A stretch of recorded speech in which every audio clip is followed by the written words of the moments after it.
As much as I liked to think that I was very open and cultural, kind of accepting person, it really challenges you when you have to take off your clothes for strangers. Meet Palle, a digital nomad from Denmark on an epic journey around the world. My girlfriend wasn't thrilled with it. You wanted me to get a job. Yeah, exactly. This is the Radio Vagabond podcast. I know that I promised you an interview with Tarek, but some exciting stuff is happening right now. Some stuff that I'd like to get into that episode, and we're not quite there yet. So Tarek and I, we've decided to wait a bit and save it for later, so we get everything in when I publish that episode. Trust me, it's well worth the wait. Instead, here's another conversation with a full-time traveler, and this guy is quite a character with an interesting story. His name is Greg, but he goes by the name of Curtin. Yeah, birth name is Gregory West Curtin, and my first school that I remember going to, there were two Gregs. So I was Greg C, which is terrible. Sounds a bit like a rap name. Yeah, Greg C. There was Greg M, Greg C. And didn't like that. And I started playing sports, and they call you by your surname, so it just stuck. Curtin. More memorable when I travel. Yeah. Easier to say than Gulegoli in some cultures. And my name is Palle, a name that is difficult to say in any other culture than the Scandinavian. However, it is my name, and I feel it's too late to change it now. This is episode 106 of the Radio Vagabond podcast. Before we continue, let me remind you that this episode is supported in part by Hotels25.com. It's a website that helps you find the best prices on hotel rooms, guest houses, and hostels around the world. Hotels25.com. You should try it. It actually works. I met Curtin on the Nomad Cruise number 7 from Barcelona to Brazil. And he's the kind of guy that when he gets into a new place, he really emerges into the culture and makes an effort to learn the language. Yeah, I don't think I do it the way other people do it. I don't, print out notes and study the grammar on some app. I just kind of throw myself into situations, and I'm not afraid of making a fool of myself. So you learn pretty quickly. Yeah. I ordered a massage for a mutual friend of ours the other day. And she wanted me to call on the phone.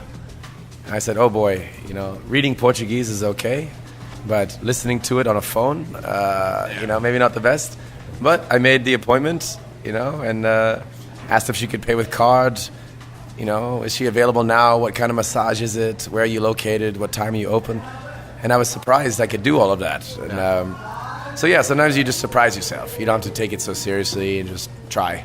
So it's not your first time in Brazil? It is my first time in South America. Oh my God. I had never been to a Portuguese region until this year. I went to Macau, Cape Verde, Portugal, and now Brazil. So I've hit 4 of them. Yeah. Oh yeah. It's the year of Portuguese. Right. Cape Verde is also Portuguese. Yeah. I think I'm just missing Mozambique and maybe, I don't know, just a few other tiny places. By now, I'm sure you can tell that Curtin is American. Born in 85, born in Philadelphia, but moved fairly soon when I was a baby. And I lived in a bunch of places in the U.S., mostly, 9 years in the South, more than a decade in the Midwest, some years in the Northeast, and then out in Idaho as well. So I say everything but Florida, Texas, and California. I've pretty much lived in the rest of the U.S., apart from those 3 well-known places.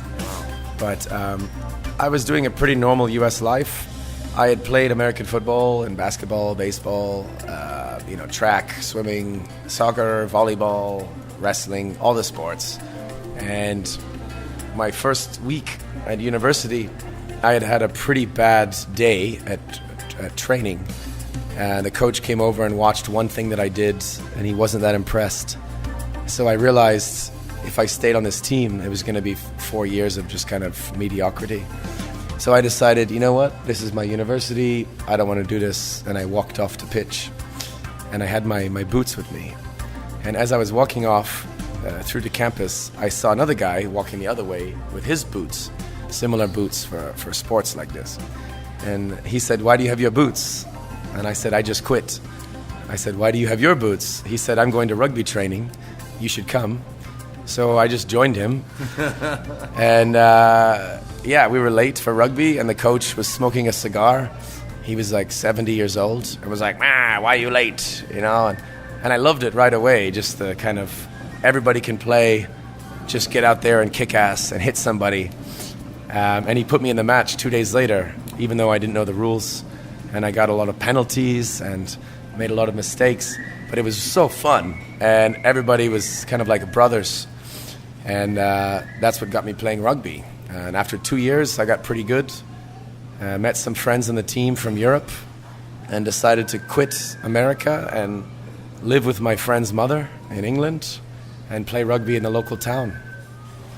But it was great stuff. The English lads were much thicker and stronger and more experienced than my American rugby friends.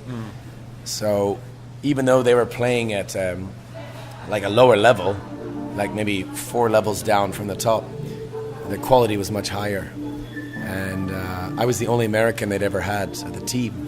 So I had a lot of pressure to stand out. And I made a good impression and didn't find a job, really. That was the whole point of going. But played a lot of rugby and spent all my money and ended up in Germany and Netherlands and really enjoyed Europe. And I said, I have to do more of this.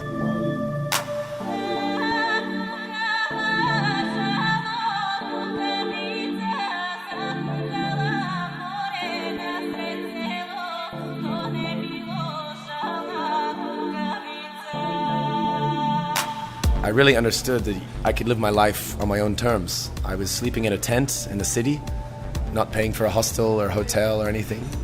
I started doing couch surfing for the first time. And that was must have been in the very beginning of couch surfing. This before the crash. I think they had a crash in late 06 or 07, if I remember correctly. But I was hosting and surfing, and I've had a few hundred experiences since then. So I'm actually an admin now on the Facebook group. So it's been a life-changing experiences. Yeah. So that's how I left the US in 2006. I'm pretty sure that you already know this, but couch surfing is where you either host people in a spare room or on a couch, or stay with locals for free around the world. Not only is it a great way to save money, but more importantly, you get to make friends with local people that are almost always open-minded and like to talk. It's something I've used a lot on my journey, and something I'm going to use a lot more in the future. See more about this platform on couchsurfing.com. The trip to Europe in 2006 was where Curtin really caught the travel bug. Yeah, definitely. And I can take anything you can throw at me, and nothing can get me down. Life is looking so bright, the sun is up again. I'm feeling like I could fly. No clouds in my way, no.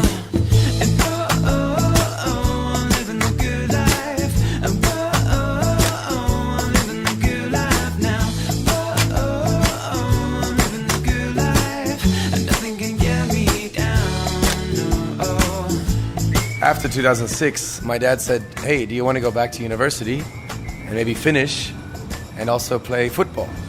And this was in Kentucky. I'd never lived in Kentucky, didn't have any friends in Kentucky. I'd barely been through Kentucky, but I said, yeah, sure, why not?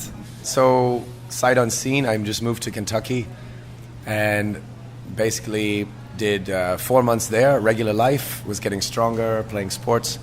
Then I was diagnosed with diabetes, type 1 diabetes. And that really affected my athletics. I couldn't gain weight. I lost a bunch of muscle mass. I had problems with energy. For type 1s like me, it's genetic.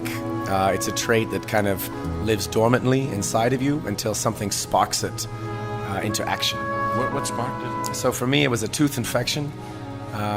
They don't have this proven, but they believe that it's usually some kind of head injury Usually it happens in children, an illness or a wound or something, and your body looks at your DNA and says, oh, we're supposed to have diabetes. And then your pancreas just stops working. So for me, it was a tooth infection in April of 2007. And I finished the year at Kentucky, and I decided I'm not going to play sports anymore at the high level, like the American football. I'm just going to keep doing my rugby, even though I was getting weaker and having some problems with injuries. So I decided to study overseas in Vienna. And for some reason, they let me in an Erasmus program as an American. So I was in Vienna with a bunch of Greeks and Polish and French, people, which was great. And again, not really being a nomad, but while living in Vienna, traveling all over the Balkans and the Baltic countries and Central Europe and Russia and Turkey and all these things. So that kind of fueled my desire to travel, my need. And after that, I did studies in London, and then I came back to the US and decided school was too expensive.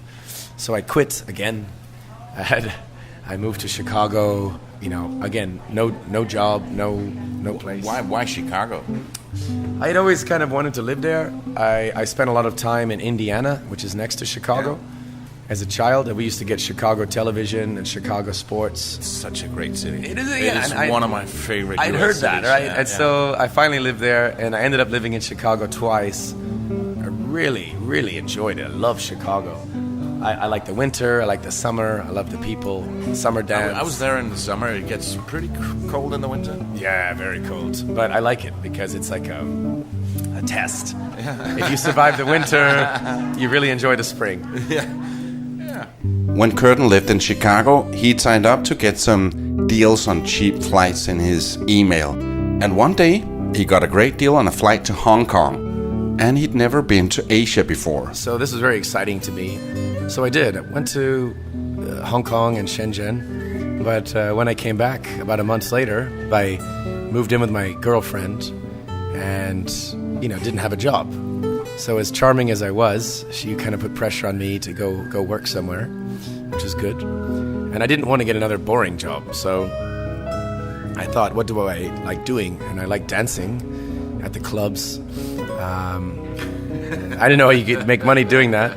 But I went around Chicago, and it turns out you can dance for big money. I was assuming like electronic music, just kind of pump your fists in the air.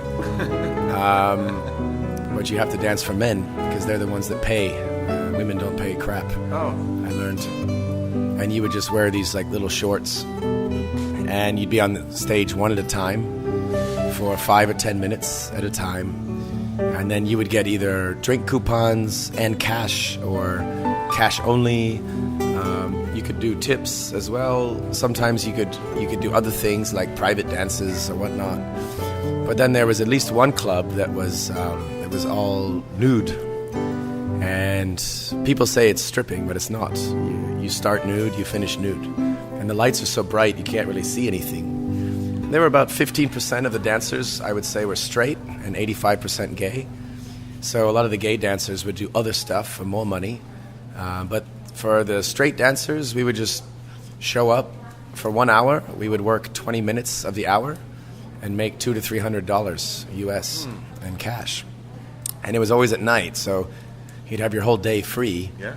And I used to make $100 a day doing my sales job, working 9 hours in the snow. In the snow. And now I was working 20 minutes, just dancing to music that I chose, making 3 times that. Yeah. So it was a pretty good deal, But my girlfriend wasn't thrilled with it. But you wanted me to get a job. Yeah, exactly. That's of course the man's comeback line. But it was a really great experience because as much as I liked to think that I was very open and cultural, kind of accepting person, it really challenges you when you have to take off your clothes for strangers. And they say no cameras, but you don't know. Maybe someone's taking a video and maybe you'll be online the next day. It's very kind of threatening to who you are. But you do it a few times and you really get comfortable in your own skin, literally. Once I finished university, I was looking for a job in New York and Boston with my finance degree. And again, I get a spam email, like fly from Chicago to Shanghai for like $600 round trip. And I decided I want a job in the US doing finance, but maybe I'll go make some connections in China and leverage it, come back to New York. So I flew to Shanghai, and I was going to stay for a month and go back to New York. But 8 days later, I found a job, and I got hired in the town of Wuxi. And that was kind of the beginning of my Asian experience. Curtin ended up spending 2 or 3 years in Asia, and in October 2014, he was living in Shanghai, China. And I was really having the time of my life. My Chinese was pretty good. I had great roommates. I had a couple of good jobs part-time. Really easy life, really relaxed. Really enjoyed. It was the best time, you could ask for. But for some reason, my ambition was gone. And nothing was really there to challenge me. And I got a weird text message from a woman, a Chinese woman. And I didn't know who she was. She had said that she had tried to contact me for some traveling with her friends a few years ago through couchsurfing, but we had never met up. But she had my phone number or something. So she asked me if I was in Shanghai and if she wanted to meet me for a drink. And I said, well, let's not do a drink. Let's do a coffee in the daytime. Maybe it's safer that way, So I meet What do you mean? Well, there's a lot of scams, especially India, China. You never know. Like, you see a pretty face and some believable story, and you meet at night for a drink at 10 p.m. The next thing you know, you're in a back of a car somewhere, Okay. So you never know. So I thought, let's just meet for coffee. So the next day we meet, and she shows up with a broken ankle. And so she's kind of hobbling around, and she asked me to carry her into the toilet. Did you think this is part of the scam? No, to be honest, as soon as I saw her, her personality matched her appearance, kind of her very kind of naive innocence, like childlike wonder. And I realized this is just a different kind of woman who is very direct and honest and a bit silly at the same time. It was endearing. And I was attracted to this kind of spirit that she had. I wanted to know more. How could you grow up in China like all my other friends there? And how could you turn out so differently?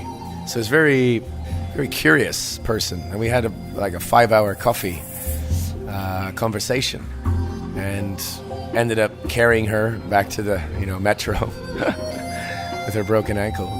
And basically I wanted to go on a date with her, and I asked her on a date. And she told me yes. And when the date came around, I messaged her, and she said, well, no, I live in Uganda. And I said, the country in East Africa? She said, yeah. And I said, I don't understand. You're a Chinese girl from China. I met you in China. Usually they live in China, But she had told me that she'd been living out there for about 2 years. And she had just come home to meet some family. And she made a quirky line about, if you want to date me, you're going to have to move here. And that's all the spark I needed. I said, you know what? This is some ambition. This is some challenge. I've never visited Africa, let alone lived there. So you said, challenge accepted. Yeah, so I told her I'm moving. And after a few Skype calls and making some arrangements, I moved to Kampala, the capital city.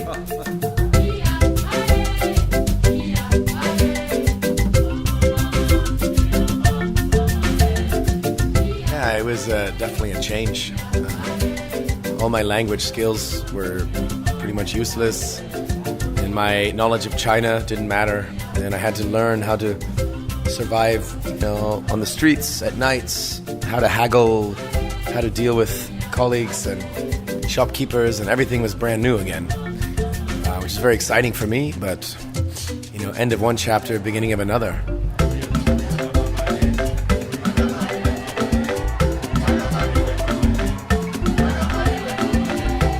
And it was a Friday when I arrived, and by the following weekend, I think we had already broken up. So it was a very short-lived relationship. I ended up dating her friend for about 9 months.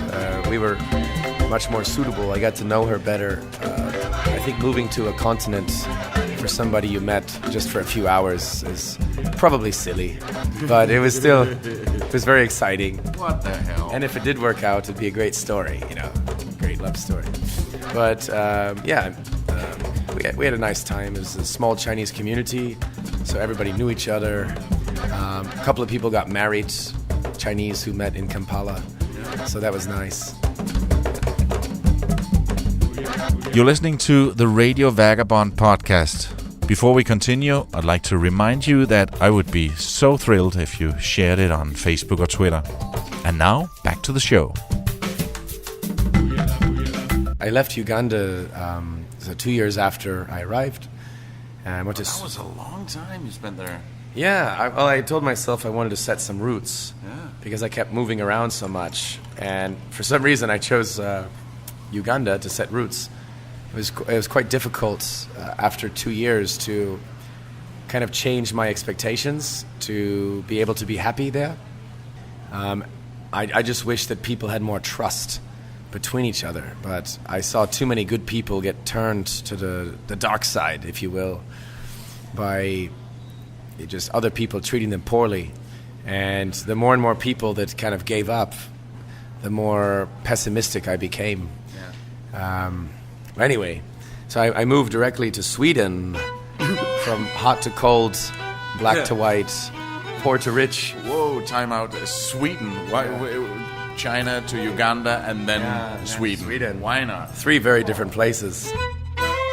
When I was in Uganda, I met a woman who told me about this thing, Nomad Cruise, which was, people that like to buzz around the world and make money somehow and just keep traveling.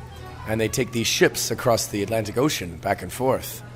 And I said, wow, that sounds really cool. I'd never been on a big ship before. Let's do it. So I signed up for the next one, which was leaving in maybe December, yeah, from Spain, from the Canary Islands. And I was in Uganda in maybe summertime. And I said, okay, I want to leave, but I need to stay in Europe to go to the cruise.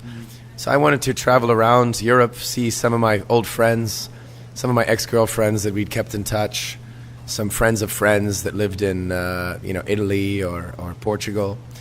And I was dating a girl in Uganda at the time who was French-American. And she did not like this idea of me visiting old exes in Europe. I'm going on a European tour, visiting old girlfriends. Yeah, so I understood. So I was like, okay. And she suggested her dad lives in Stockholm. She said, well, why don't you just live with my dad for a few months? I said, okay, yeah, why not? Get to know the family. So that was fun. That was the reason I went. And they had a dog. So I'd walk the dog and collect the mail and speak some Swedish to the neighbors and just have a very peaceful, quiet, clean life. Kind of recover from the Uganda hectic. Very stuff. Different from Kampala, I could imagine. Yeah, indeed. So from Sweden, I joined Nomad Cruise, and So which cruise was that? Number 5? Number 3. 3. Oh, all the way back to number 3. Wow. Yeah. And that got me into the Nomad community. And since then, I've been getting jobs through Nomads. I've been visiting Nomads in Hong Kong, London, Berlin, Las Vegas. There's thousands of us now, and I've been to Chiang Mai and Barcelona and all these like nomad hubs, if you will, where you just see tons and tons of people working remotely and having their own shops. So now it's quite nice. In last week's interview, I spoke to another cruiser, Matt Bowles, about the different communities for nomads, like Remote Year and Hacker's Paradise and Nomad Cruise. And we talked about becoming part of a community, part of a tribe or a family. Curtin adds another layer to this. One word I will use is relief. I think a lot of us are very relieved that we don't have to explain ourselves to each other. I think when we meet most people, especially when we travel to new countries, we have to say, like, yes, I'm from here. No, I don't have a house. No, I'm not married. No, I don't have a plan for the next 5 years. Yes, I like traveling. no, I don't know where I'm going next. And a lot of people really just put you in a box, and you just become the travel person. But within our group, everyone's the travel person. So we all have to find something else, like, oh, you're the storyteller, or you're like the kind one that always is thinking of, you know, like, do you have the right toothpaste for this?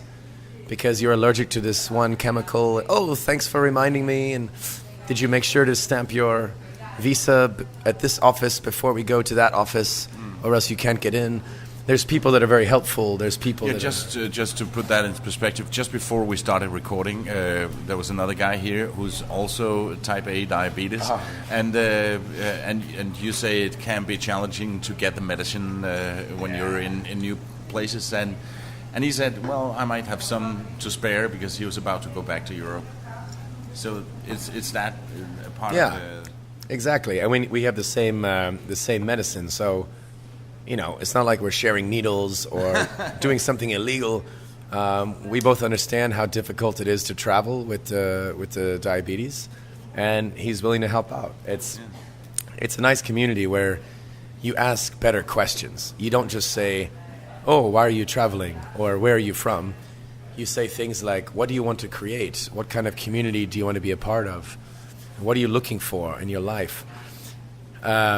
And because we're all over the world, you always have a chance to run into somebody, even if it's a mutual friend. You know, like oh, you and I know this guy, and he knows somebody, and they're going to introduce me to so and so.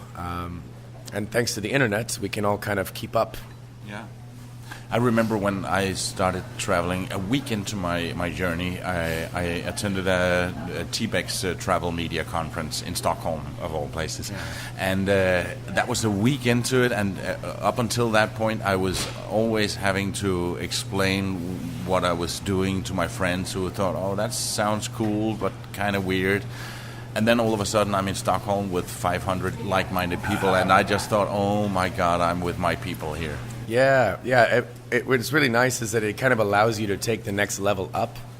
For example, on these cruises and the nomad community in general, there are some fully nomadic people who are making plenty of money. Then there are the people that have real jobs, that have a side hustle, and they like to travel often.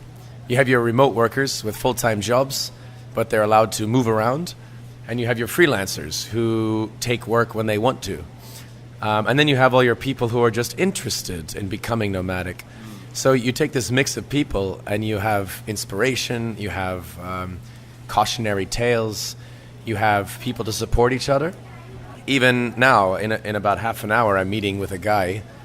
He has some money to put into an idea. I had the idea last night. I mentioned it. Some people were joking around, but he said, no, I like that idea. Let's have a meeting. Let's talk about distribution. Let's talk about sourcing.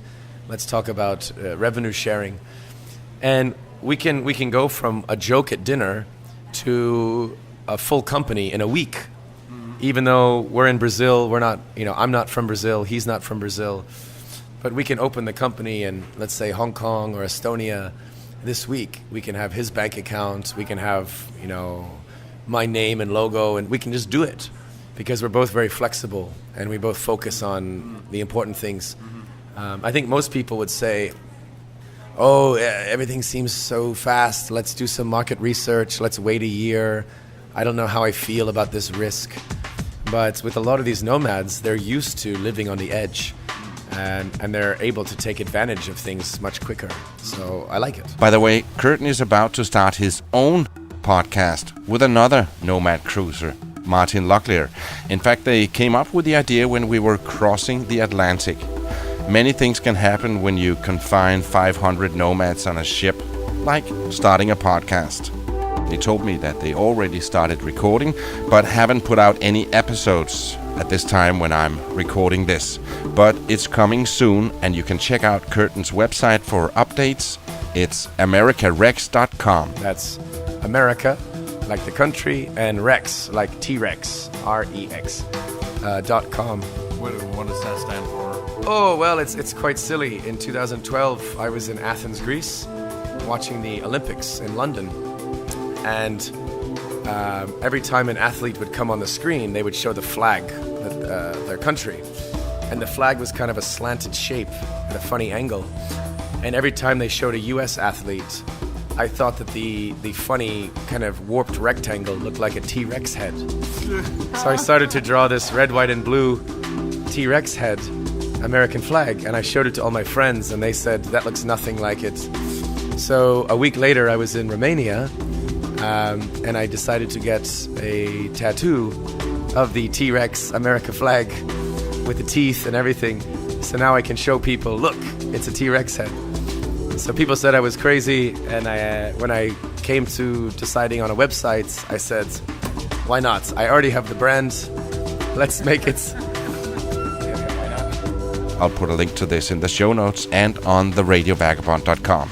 And on Monday morning, on New Year's Day, you will get a regular travel episode. You can join me as I arrive to Rabat in Morocco and start chasing visas for a lot of African countries. And that turns out to be hard work. My name is Palle Bo.